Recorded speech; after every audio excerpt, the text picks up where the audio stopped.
2082 सालको देउरी जात्रामा यहाँलाई हार्दिक स्वागत छ। धन्यवाद। हजुर अहिले कहाँदेखि यहाँ आउनु गर्दै आउनुभएको? मेरो नाम कृष्ण प्रसाद शर्मा अधिकारी। म दैलेख जिल्लाको भगवती माई गाउँबाट नम्बर 4 चुर्सुदेखि यो पहिला साबिक यो जालकोट जिल्लाको दशहरा गाउँ पञ्चायत वडा नम्बर 2 यो छेउमा गाउँ पर्छ र म यो अहिले 2082 सालको यो कार्तिक महिनामा पर्ने जुन यो शुभ अवसरको मेला छ यो मेलालाई मैले हेर्न नपाएको 2044 सालमा म यहाँ आएको थिएँ र अहिले आज यो 2082 सालमा म यहाँ आउँदैछु। करिब 38 वर्ष म यहाँ नआएको भयो। तर म पहिला करिब म यही ठाउँमा यही भूमिमा मैले 4 वर्ष बिताएँ। म यो विद्यालयको तपाईँ प्रधानाध्यापक भएर पनि चलाउनु पहिले? यो विद्यालयमा 2034 सालमा लक्ष्मी परागी अदरकोटबाट सरुवा भएर 2034 साल वैशाख 16 गते यो विद्यालयमा पदस्थापना भएर यो विद्यालयको प्रभाव भएर मैले यहाँ चाहिँ मनोज सञ्चालनमा ल्याएँ। त्योभन्दा पहिला विद्यालय स्थापन थियो कि थिएन? त्योभन्दा पहिला विद्यालय स्थापन थियो तर यो विद्यालयको भवनहरू राम्रो थिएन। भवनहरू खास बनाउन सकेका थिएनन् र यहाँ पहिला यहाँको चाहिँ मनोज टिचरहरू प्रायः जसो 2 महिनाभन्दा अगाडि थिए। म 62 जना शिक्षकको चाहिँ मेरो 63 मा यहाँ आएको फेरि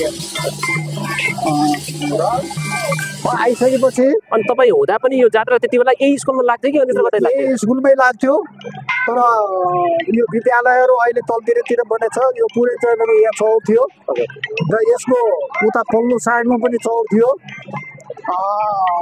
यसमा यही चौरमा सदा सर्वदा यो चाहिँ मेरो शुभ अवसरमा यहाँको मेला लाग्ने परापूर्वकालदेखि नै कालदेखि नै यहाँ लाग्ने गर्दथ्यो र यो विद्यालय यहाँ धेरै मैले आफ्नो परिसरमा गरेँ ताकि पहिला यस्तो अहिलेको जस्तो पूर्वाधारहरू थिएन। गाउँको श्रमजीवीहरूले नै श्रम गरेर विद्यालय भवन बनाउनु पर्ने, विद्यालयको चाहिँ सम्पूर्ण यस्तो प्रशासनिक भएका डेस्क बेन्चहरू पनि विद्यार्थीहरूलाई बस्ने सब वातावरण चाहिँ अभिभावकले बेहोर्नु पर्थ्यो। तर त्यतिखेरमा मैले यही दसैँ र शुभ दीपावलीको शुभ अवसर पाडेर मैले यहाँ भैली खेल्न सुरु गराएँ। भैली खेलेर 1800 रुपियाँ प्राप्त भयो गाउँबाट विद्यालय मार्फत विद्यार्थीहरूले भैली खेले र त्यो 1800 तपाईँको यहाँ बनाउने विद्यार्थीहरूलाई अलिकति चाहिँ उनीहरूलाई प्रोत्साहन के भैली बापतमा एक दिन पिकनिक गरेर पनि अरूभन्दा त फर्सीको तरकारी पकाएर भए पनि हामीले पिकनिक खायौँ। त्यो पैसालाई बचाएर 5 जना मिस्त्री लगाएर त्यतिखेरमा आखिरकार यो कहाँबाट ल्याउने भन्ने कुरा हुँदाखेरि पछि निर्णय हामीले अभिभावक समेत के गर्यौँ भन्दाखेरि यो मान्छेहरू मरेपछि तल बनाघाट भन्ने ठाउँमा दिन्छन्। आखिर त्यहाँ चाहिँ दारहरू पहिला प्रशस्त पाउँथ्यो अनि त्यो एकजना मलाई मिले 1 दार ल्याएर आउने भन्ने हाम्रो निर्णय भयो 35 सालमा। 34 सालमा म यहाँ आएँ। 35 सालमा जब त्यो निर्णय गरिसकेपछि 2 जना मान्छेको हाम्रो बित्नु भएको थियो। 2 जना जो मलामा गएको मान्छेहरूबाट चाहिँ म यस्तो सालको काठहरू तयार भयो र हामीले त्यो दारलाई प्रयोग गर्यौँ। विद्यालयमा कति वर्ष बस्नुभयो? विद्यालयमा यो विद्यालयमा म 4 वर्ष बसेर 4 वर्ष भयो प्रशासन चलाएर म यहाँबाट अदरकोट प्राविमा अदरकोट सरुवा भएर यता उसमा काभ्रामा। त्यति बेलाको विद्यालय र अहिलेको विद्यालयमा तुलना गर्दा के फरक देखियो? अहिलेको विद्यालयहरूमा तुलनात्मक त अहिले अब पूर्वाधारहरू भयो, अहिलेको विकासी कार्यक्रमहरू भयो, यसले अलि उच्च स्तरमा त विद्यालय छ नै। त अलिकति यसको चाहिँ प्रशासनिक तहहरूको चाहिँ किनै अलिकति यसको भौतिक पूर्वाधार नमिलाएको देखियो। अरू त अब पहिलेको भन्दा त अहिले धेरै तुलनात्मक अगाडि छ। त्यो त विद्यालय कुरा भयो। अनि यो मेलातर्फ जाउँ। 34 सालमा तपाईँ यहाँ आउँदा मेला कस्तो थियो र अहिले कस्तो छ? त्यतिखेरमा मेला चाहिँ 14 घाटीबाट सुरु हुन्थ्यो।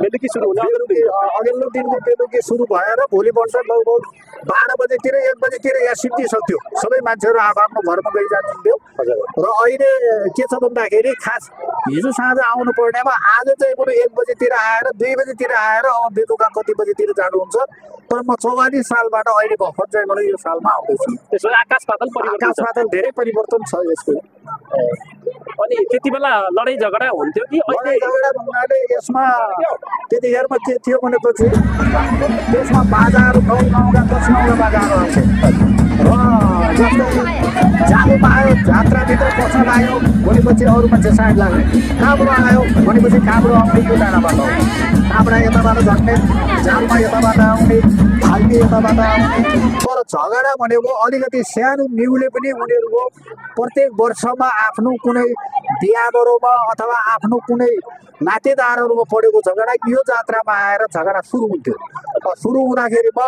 यहाँ ढुङ्गा हान्ने ऊ त्यो माथिको डाँडाबाट तपाईँको यहाँ चाहिँ मनो लट्ठाले पनि चाहिँ मनो ढुङ्गा छल्ने गरिन्थ्यो र त्यहाँबाट ढुङ्गाहरू हान्ने र लडाइँ पर्ने हुन्थ्यो जसले सक्यो यताले सक्यो यता खेल्ने यताले सक्यो यता खेल्ने त्यस्तो चलन थियो त्यसो मान्छेहरू पनि घाइते हुने मान्छेहरू पनि घाइते हुन्थे अनि यो जात्राको विषयमा अन्तिम हजुरलाई भन्न लागेको कुरा केही छ भने अरू जात्राहरू विषयमा अरू केही छैन तर आफू बसेको ठाउँ आफ्नो छिमेकी जिल्ला र आफूले चाहिँ मलाई चलाएको विद्यालय भएको कारणले अब यहाँदेखि पछि पनि धेरै उन्नति प्रगति आओस् विद्यालयको पनि प्रगति आओस् र यहाँको आम अभिभावकहरूको पनि धेरै चाहिँ उन्नति आओस् मैले अहिले अब यहाँ मैले चाहिँ पढाएको यहाँ चाहिँ मानबहादुर यसै विद्यालयबाट ऊ पुरा भएर ऊ रिटायर भएर अहिलेको अध्यक्ष पनि त्यही छ हजुरले पढाएको विद्यार्थी मैले पढाएको विद्यार्थी यही विद्यालयको प्रधानाध्यापक भएर रिटायर भएर अहिले यसै